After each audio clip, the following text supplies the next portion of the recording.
नमस्कार, मैं हूं योग प्रशिक्षक सत्यनारायण जाट और आप देख रहे हैं सत्य योगा। अब तक हम योगा के बहुत से पहलुओं पर चर्चा कर चुके हैं, जिनमें यौगिक सूक्ष्म क्रियाओं से लेकर यौगिक आसन, मुख्य प्राणायाम, बंद तथा अनेक और विषयों के ऊपर हम चर्चा कर चुके हैं। आज हम एक महत्वपूर्ण विषय को लेकर आए हैं और उस पर हम विस्तार से चर्चा करेंगे। वह विषय है शारीरिक मुद्राएं।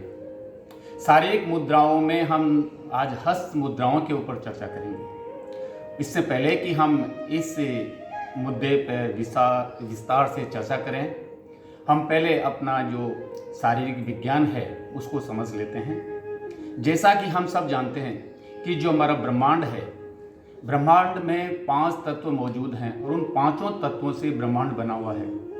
ऐसे ही जो अपना शरीर है ये भी 5 तत्वों से बना हुआ है। जैसे हम कहते हैं कि हमारा शरीर 5 महाभूतों से बना हुआ है। जो 5 तत्व हैं वो है अग्नि है, वायु है, आकाश है, पृथ्वी है और जल है।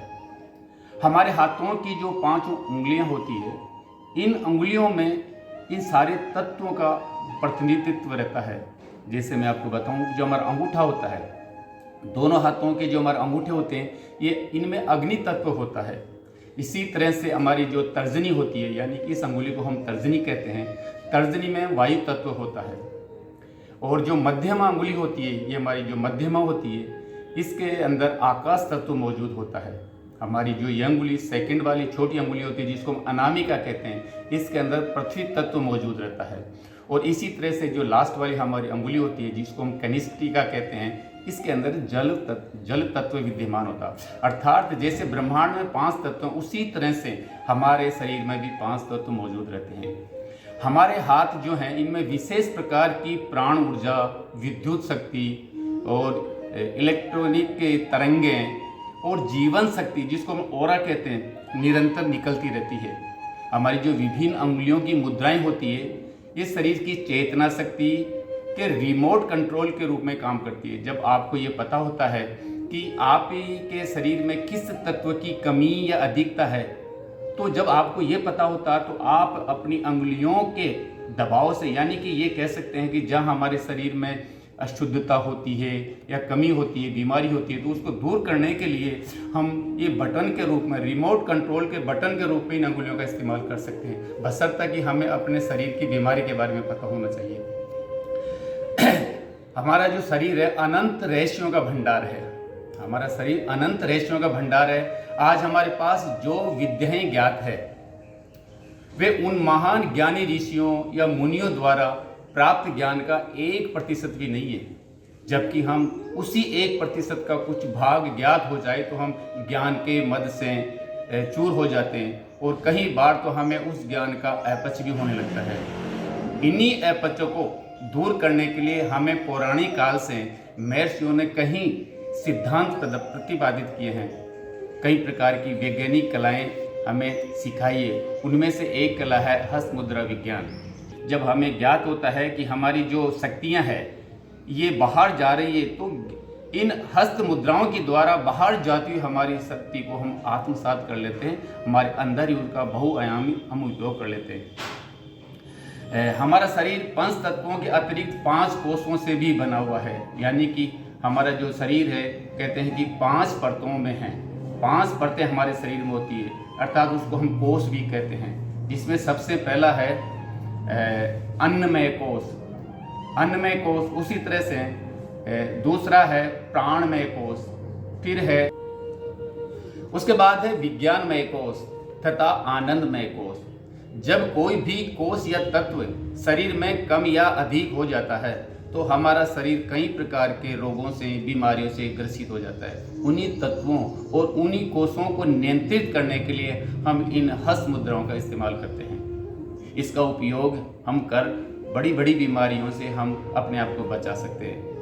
कि अष्टांग योग में भी जो चौथा आयाम है, उसका जो सोपान है, उसमें प्राणायाम का जिक्र किया गया है। यम, नियम, आसन, प्राणायाम। अष्टांग योग में जो चौथा आयाम है वो प्राणायाम है। प्राणायाम करते समय कुछ मुद्राएं और कुछ बंद का प्रयोग किया जाता है। यदि आप आसन और प्राणायाम में नहीं कर सकते, आप ऐसा करने में असमर्थ हैं, यानी कि आपकी शक्ति नहीं है, तो आप वो सारे फायदे मुद्राओं के द्वारा भी प्राप्त कर सकते हैं। मुद्रा और दूसरे योगासनों के बारे में बताने वाले सबसे पुराना जो ग्रंथ है वो महर्षि घेरंड द्वारा लिखित घेरंड संहिता है, जिसके अंदर 25 मुद्राओं के बारे में जानकारी दी गई है। जहाँ तक मुद्रा शब्द की बात है, जो मुद्रा है ये मुद्ध धातु से निर्मित है, यानी कि मुद्ध धातु से इसकी उत्पत्ति हुई है, जिसका अर्थ होता है प्रसन्नता। मुद्रा शरीर व मन के भावों को प्रकट करने का एक माध्यम है, अर्थात चित्त को प्रकट करने वाले विशेष भाव को हम मुद्रा कहते हैं। योग के अनुसार आसन और प्राणायाम की स्थिति को मुद्रा कहा गया है। योग में मुद्राओं को आसनों और प्राणायाम से भी बढ़कर बताया जाता है। आसन से शरीर की हड्डियां लचीली और मजबूत होती है। आप सब जानते हैं कि जब आसन करते हैं तो हड्डियां और जो हमारे मांसपेशियां हैं वो फ्लेक्सिबल होती है, लेकिन जो हमारी मुद्राएं हैं, मुद्राओं से हमारा जो शरीर है वो मानसिक और शारीरिक रूप से विकसित होता है।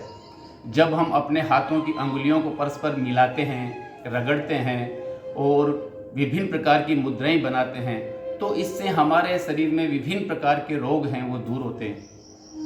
अब ये जो अंगुलियां हैं, इनकी जो मुद्राएं हैं, इनके किस तरह से प्रभाव होते हैं, तो हम जानते हैं प्रभाव के बारे में कि किसी भी अंगुली के अग्रभाग को, जो भी अंगुलियां हैं इनके अग्रभाग को यदि अंगूठे से हम मिलाते हैं, जैसे मान लो इस अंगुली के इस पोर को इस अंगूठे से मिलाए, तो किसी भी अंगुली के पोर को, यानी कि प्रथम जो भाग है उसका अग्रभाग जिसको कहते हैं, यदि अंगूठे से मिलाते हैं तो उस अंगुली के अंदर जो तत्व होता है उसमें जो विकृति होती है वो सम हो जाती है, यानी कि उसकी विकृति दूर हो जाती है। इसी तरह से यदि अंगुली के जड़ के अंदर, यानी कि जो फर्स्ट अंगुली के जो ये पोर है, ये नीचे से फर्स्ट पोर है, उसमें यदि अंगूठे को हम मिलाते हैं इस तरह से और इस तरह दबाते हैं, तो अंगुली का जो जिस भी अंगुली है उसमें जो तत्व है वो विकसित होता है, यानी कि उसमें वृद्धि होती है। उसी तरह से यदि अंगुली को हम अंगूठे की जड़ में, यानी अंगूठे के फर्स्ट पोर के नीचे दबाते हैं इस तरह से, तो उस अंगुली का जो तत्व है वो कम हो जाता है। तो ये हमें इस चीज़ का ज्ञान होना चाहिए कि वो जो पर्टिकुलर जो तत्व है उस अंगुली में, जैसे वायु की अधिकता है या वायु की कमी है या जल की कमी या जल की अधिकता, हमें पहले उसके बारे में ज्ञान होना चाहिए, उसके बाद में हम इनका उपयोग भली भांति कर सकते हैं। तो मुद्राएं, जैसे मैं बताया कि आज हम हस्त मुद्राओं की चर्चा करें, तो हस्त मुद्राएं विभिन्न प्रकार की होती है, जिसमें ज्ञान मुद्रा है, वायु मुद्रा है, आकाशीय मुद्रा है जिसको हम शून्य मुद्रा भी कहते हैं, सूर्य मुद्रा है और वरुण मुद्रा है, सुरभि मुद्रा है, पृथ्वी मुद्रा है, अपान मुद्रा है, प्राण मुद्रा है, लिंग मुद्रा है, विभिन्न तरह की मतलब मुद्राएं हैं, अस्त मुद्राएं हैं। लेकिन आज हम जो चर्चा करने जा रहे हैं वो है ज्ञान मुद्रा। कि ज्ञान मुद्रा क्या है, इसके बारे में हम आज चर्चा करेंगे। तो जैसा कि इसके नाम से विदित है, ज्ञान मुद्रा, ज्ञान का संबंध संस्कृत का एक शब्द है जिसका मतलब था बुद्धिमता, अर्थात ज्ञान मुद्रा का निरंतर नियमित रूप से हम यदि अभ्यास करते हैं तो हमारी बुद्धि के साथ साथ हमारे तन और मन को भी विकसित ये मुद्रा करती है। इसलिए अंग्रेजी भाषा में इसको मुद्रा ऑफ नॉलेज भी कहा जाता है। यही कारण है कि योगासन और यौगिक मुद्राओं का अभ्यास से बुद्धिमत्ता में वृद्धि होती है। योगासन और जो प्राणायाम है करने से तन और मन विकसित होता है, और साथ ही योगासन और योग मुद्राओं के अभ्यास से बुद्धिमत्ता में वृद्धि होती है। तो अब हम जानते हैं कि जो ये ज्ञान मुद्रा है ये किस तरह से की जाती है, यानी कि ज्ञान मुद्रा करने की विधि क्या है। तो सबसे पहले जब आप ज्ञान मुद्रा करते हैं तो किसी एक आसन में आपको बैठना होता है। आप जैसे मैंने पद्मासन लगा रखा, पद्मासन बैठ सकते हैं, सुखासन में भी आप बैठ सकते हैं, सुखासन आराम से बैठ सकते हैं, आप वज्रासन में भी बैठ सकते हैं, सिद्धासन में भी बैठ सकते हैं, यानी कि जो आपको आसान लगे बैठने में उसमें आप बैठ सकते हैं। लेकिन ध्यान रखने की बात इसमें सिर्फ यही है कि जो आपकी रीढ़ है, आपकी जो बैकबोन है तो बिल्कुल सीधी रहे, आपके जो कंधे हैं चौड़े और चौरस रहें, आपकी नज़र सामने रहें और आपका जो ब्रीदिंग है, सांस लेने का आपका जो तरीका वो साधारण रहे। तो जैसे मैं किसी एक आसन में बैठता हूँ, मैं पद्मासन में बैठता हूँ, मैंने पद्मासन लगा लिया, इस तरह से मैंने पद्मासन लगा लिया। अब पद्मासन के बाद मैं क्योंकि मैं ज्ञान मुद्रा कर रहा हूँ, तो ज्ञान मुद्रा के लिए हमारी जो तर्जनी अंगुली है उसको हम अंगूठी से छूते हैं इस तरह से, और हमारे जो हाथ हैं, हमारी जो कलाई है, दोनों घुटनों के ऊपर इस तरह से उसको स्थित करते हैं। इस तरह से नज़र आपकी सामने होती है, साधारण श्वास आप ले रहे होते हैं, धीरे धीरे गहराई से लंबा सांस लेंगे और धीरे धीरे गहराई से सांस छोड़ेंगे। जब आप गहरा सांस ले रहे हैं, यानी कि सांस के साथ अंदर जा रहे हैं, यानी कि अंदर उतर रहे हैं, तो उस समय आप अपनी आंखें बंद कर सकते हैं और अंदर ही अंदर आती हुई सांस और जाती हुई सांस के ऊपर अपना ध्यान रखें इस तरह से।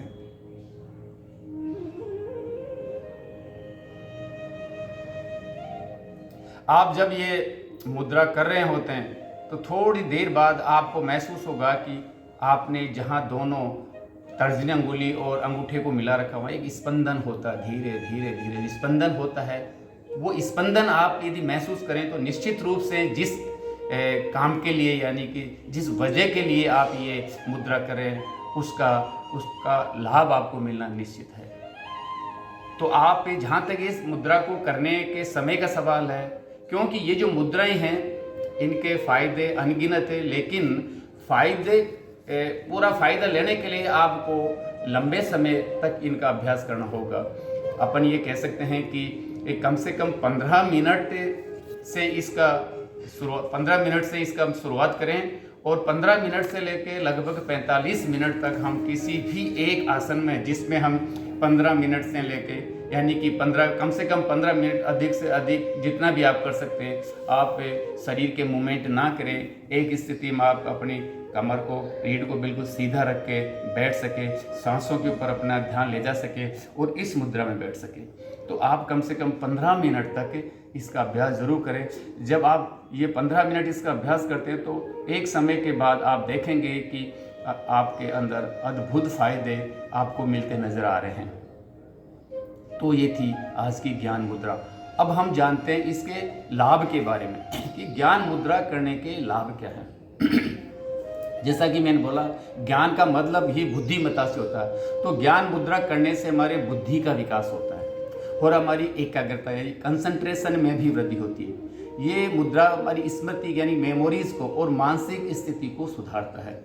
ये देखा जाता है कि हम अपने मस्तिष्क में हमारे मस्तिष्क का केवल 10% का उपयोग कर पाते हैं। हमारे पास बहुत कुछ रहस्य, बहुत कुछ शक्ति, बहुत कुछ हमारे अंदर मस्तिष्क के अंदर स्टोरेज होता है, लेकिन उसका हम 10% का उपयोग करते हैं। लेकिन ज्ञान मुद्रा का यदि हम नियमित रूप से अभ्यास करेंगे तो हमारी जो संपूर्ण शक्तियां हैं उसका उपयोग हम इसमें कर सकते हैं।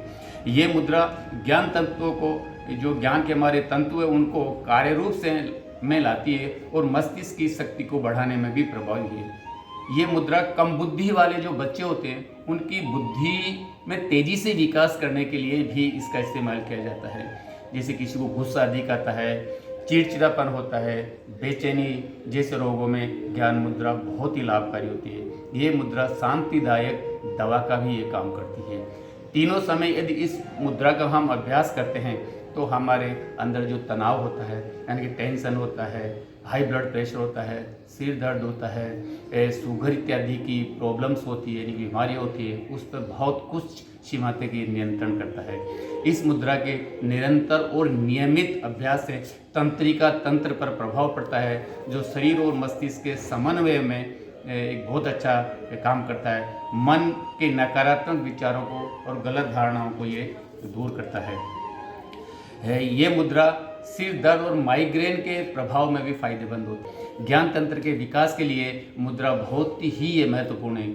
ज्ञान मुद्रा का आप निरंतर और नियमित अभ्यास करते हैं तो निश्चित रूप से ये आपके लिए बहुत फायदेमंद होगा। तो ये थे मुख्य लाभ।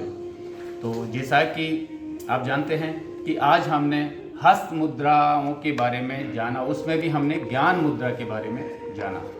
तो मुझे विश्वास है ये आपको मुद्रा के बारे में जानकारी मिली होगी और निश्चित रूप से इसका अभ्यास कर आप इसका फ़ायदा उठा सकते हैं। जैसा कि मैं हर वीडियो के अंत में एक संदेश देता हूं, तो स्मृति में रखने वाला आज का मेरा संदेश है कि ये जो मुद्राएं हैं हम इसलिए करना ज़रूरी है क्योंकि मुद्राओं के द्वारा धीरे धीरे जो साधक होता है, यानी कि जो इसको कर रहा होता है उसको साधक कहते हैं। तो मुद्राएं हम इसलिए करते हैं कि ये मुद्राओं को करते करते जो साधक है, साधक की जो आत्मा के उत्थान एवं उसकी विशुद्धि की ओर ये चीज़ ले जाती है, जो कि जीवन का एक यथार्थ है।